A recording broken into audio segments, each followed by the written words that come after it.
സർക്കാരിനെ പ്രതിസ്ഥാനത്ത് നിർത്തി TP കേസിൽ പുതിയ വിവാദം. പ്രതികൾക്ക് ശിക്ഷാ ഇളവ് നൽകാനുള്ള നീക്കത്തിനെതിരെ പ്രതിപക്ഷം. കേരളത്തോടുള്ള വെല്ലുവിളിയെന്ന് VD സതീശൻ. നിയമപരമായി നേരിടുമെന്ന് KK രമ. +1 സീറ്റ് പ്രതിസന്ധിയിൽ വീണ്ടും വിദ്യാഭ്യാസ മന്ത്രിയുടെ ന്യായീകരണം. മലപ്പുറത്ത് കുറവുള്ളത് 2954 സീറ്റ് മാത്രം. 4ാം ദിനവും മലപ്പുറത്ത് MSF പ്രതിഷേധം. തിരുവനന്തപുരത്ത് വിദ്യാഭ്യാസ ഡയറക്ടറുടെ ഓഫീസ് പൂട്ടിയിട്ടു.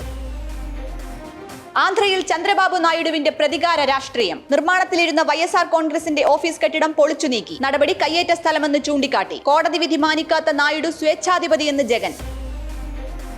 കാസർഗോഡ് കേന്ദ്ര സർവകലാശാല ആർട്സ് ഫെസ്റ്റ് പോസ്റ്ററുകളിൽ ദേശവിരുദ്ധതയെന്ന് ABVP. ദേശീയ പതാകയെ SFI യൂണിയൻ അപമാനിച്ചെന്ന് പരാതി. പോസ്റ്ററുകൾ നീക്കം ചെയ്തു. കൈ കഴുകാൻ വെള്ളം നൽകാത്തതിന്റെ പേരിൽ അമ്മയുടെ കൈ യുവാവ് തല്ലിയൊഴിച്ചു. കൊല്ലം കടക്കൽ സ്വദേശി കുൽസം BVയെ മർദ്ദിച്ച മകൻ നസറുദ്ദീൻ അറസ്റ്റിൽ.